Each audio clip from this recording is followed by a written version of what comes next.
We'll move on. Our next speaker is Emily Millet from INRA in France, and her topic is exploring QTL by E in a network of fields, identification of QTLs associated with scenarios of heat and drought for predicting yields in future climates. Welcome. Good morning, everyone. I would like to thank the organizing committee for giving me the opportunity to be here and presenting part of my PhD work today. I'm going to talk about the QTL by environment interaction in a network of field experiments in maize. Rapidly, the main framework of this approach is the genotype by environment interaction. It's the fact that phenotypic responses can differ for different genotypes. And sorry, Delphine, I will also use this picture again. This is a perfect illustration of what happened when we try to discover a QTL. We often discover numerous QTLs with a large instability. As you can see here, for this QTL on chromosome 3, for wheat and grain yield, that could display either largely negative effect or largely positive effect or almost no effect, depending on the environment. The interpretation is not straightforward, and she already shown that there is a lot of work to do, so this led to a poor adoption in plant breeding of those QTLs. So we wondered, how can we use an explicit environmental characterization to model the environment-dependent effect of the QTLs? Well, although my name is Millet, I worked with maize. We used a panel of hybrids that maximizes the genetic variability with a reduced range of flowering time. 244 dense lines were crossed by a common Flink tester.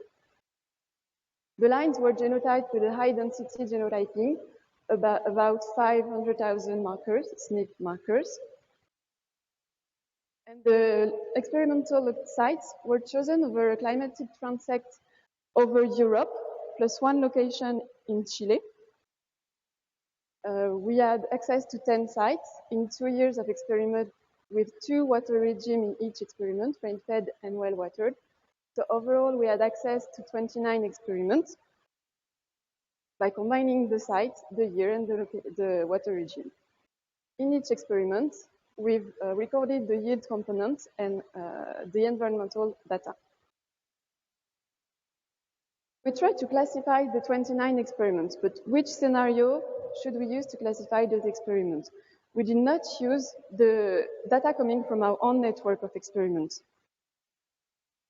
We've used data coming from the simulation of drought scenarios in 55 sites over 35 years. In this study, they identified 4. I can't see it. Okay, so 4 scenarios of drought. And we grouped those 4 scenarios into 2.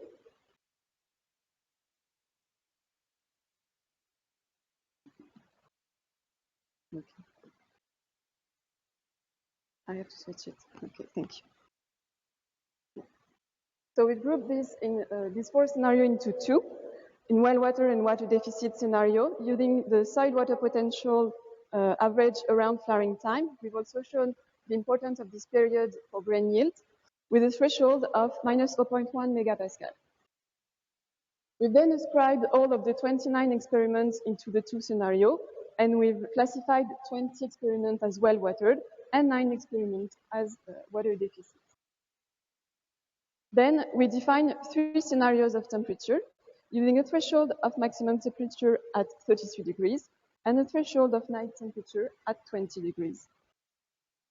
We then also ascribed the 29 experiments into the 3 scenarios of temperature, and we observed, we've classified 7 experiments in the cool scenario, 8 experiments in the intermediate scenario with cool night and warm day, and 14 experiments in the hot scenario with both warm night and day. Overall, we've classified the experiment in 6 scenarios by combining the water and the temperature scenarios. We then performed a genome-wide association mapping on grain yield over this network of experiments, and we've identified 48 QTLs with effect on grain yield that vary from minus 0.5 to 0.7 ton per hectare.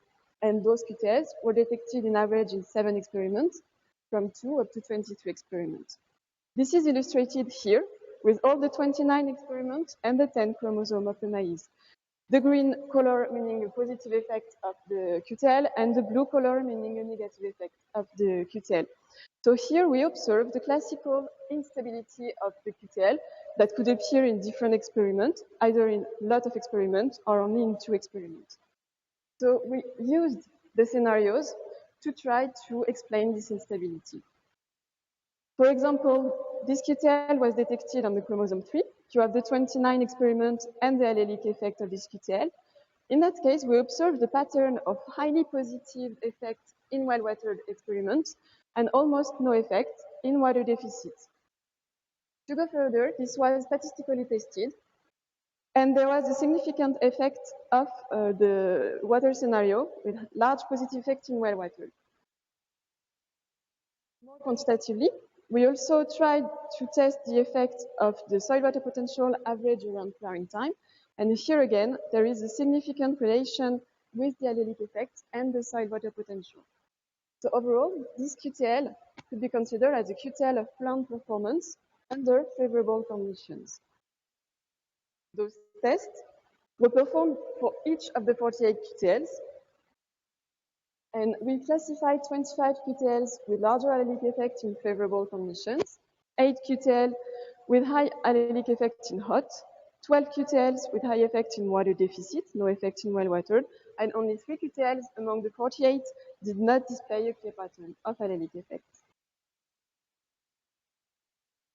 Further, this classification also helped us identify some candidate genes under the QTLs region. So in average, we've identified 40 genes from 1 up to 166 under the QTL regions, and we could identify candidate genes according to the pattern of conditional effects. Here is an example with a QTL detected on chromosome 2 that display positive and higher effect in the water deficit scenario and no or slightly negative effect in water deficit. In another study, they show that this QTL affect the leaf abscisic acid content. This is consistent with the fact that under this region, we identified a gene coding for zeaxanthin epoxidase, which is involved in the biosynthesis of ABA. So overall, the pattern of allelic effect is as expected with an increased ABA. As a conclusion, the environmental scenario that we used in this study are drought seasonal pattern of the maize cropping area in Europe. They do not depend on the site that we use in our experiments. Moreover, we know that each site has a frequency of occurrence of the scenario. Another interesting point is that the hot scenario in our study is the most frequent one. We classified 14 experiments in this scenario. So the temperature scenario that we used in this study seems suitable for analyzing in future conditions, future climates. So the comparative interest of any QTL in this study in any European region will be the mean allelic value in one scenario times the frequency of the scenario in this region. So finally, by combining ecophysiology, statistics, and genetics, we were able to model the QTL by environment interaction in a novel way. And the results we provided are relevant for breeding because we identify genomic regions that are directly involved in the response of environmental conditions.